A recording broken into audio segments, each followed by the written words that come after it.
अस्सलाम वालेकुम। एक बार फिर नवीद जमहानजादा एक नए टॉपिक के साथ आपके सामने हाजिर है। पिछली वीडियो में हमने ये कवर किया था कि व्हाट इज क्लास। दूसरे वीडियो में मैंने ये कवर किया था कि डिपेंडेंट क्लास और इंडिपेंडेंट क्लास किस चीज को कहते हैं। आज हम टॉपिक छेड़ेंगे डिपेंडेंट क्लास किस चीज को कहते हैं। डिपेंडेंट क्लास उस क्लास को कहते हैं जो हमेशा के लिए खुद कोई मानी नहीं देता। ये मीनिंगलेस होता है। ग्रुप ऑफ वर्ड्स होता है, सब्जेक्ट प्रेडिकेट दोनों इसमें होते हैं, लेकिन अगर आपने क्लास की वीडियो नहीं देखी जो डिफिनीशन जिसके जहां पर मैंने कहता ये मानी देता भी है और नहीं देता भी है।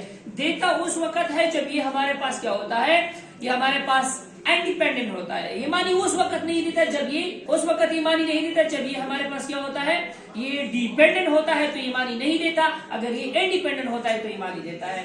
देख लेते हैं आज का हमारा टॉपिक है डिपेंडेंट क्लास। डिपेंडेंट क्लास किस चीज को कहते हैं? It is a group of words that group of words they do not give us complete meaning.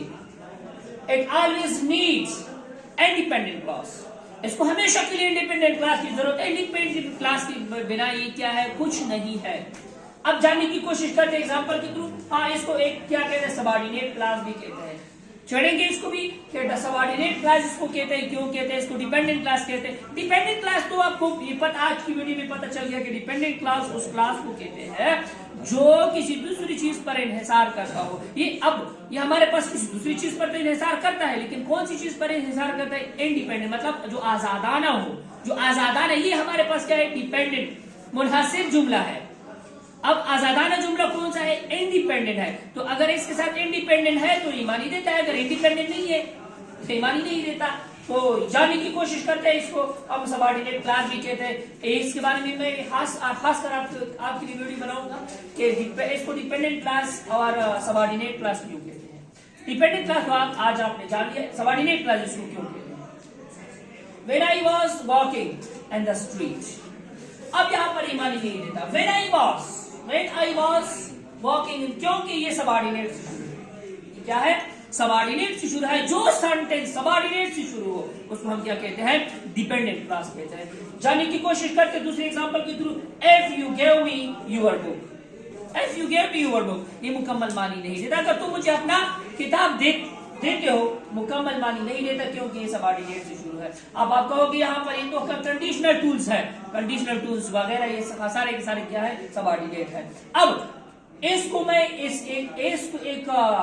Sentence को जो हमारे पास डिपेंडेंट क्लास है इसको इंडिपेंडेंट क्लास के साथ जोड़ते हैं। आइए देखते हैं कि मुकम्मल मानी देता है कि नहीं। I was walking in the street, यहाँ पर ही हमारे पास क्या हुआ? ये हमारे पास डिपेंडेंट हुआ।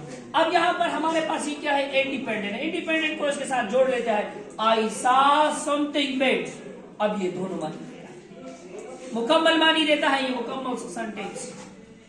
तो आपको मैं आसान सा ट्रिक बता देता हूं कि आसान सा ट्रिक क्या है डिपेंडेंट क्लास को जानने के लिए। देखो आसान सा ट्रिक ये है, आसान सा, सबसे आसान सा। इंशाल्लाह आज तक किसी यूट्यूबर ने आपको ये ऐसा नहीं समझाया होगा जो आसान सा मैं ट्रिक बता देता हूं। हमारे पास जितनी भी पर्सनल प्रोनाउन है, he, she, it, they, you, we, I, singular name या प्लूरल नेम।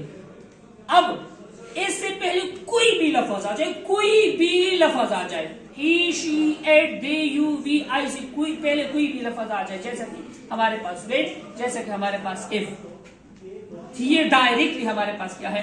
डिपेंडेंट क्लास है। इंडिपेंडेंट क्लास ये सारी चीजें नहीं आएंगी। इजाजत दीजिएगा, अल्लाह हाफिज।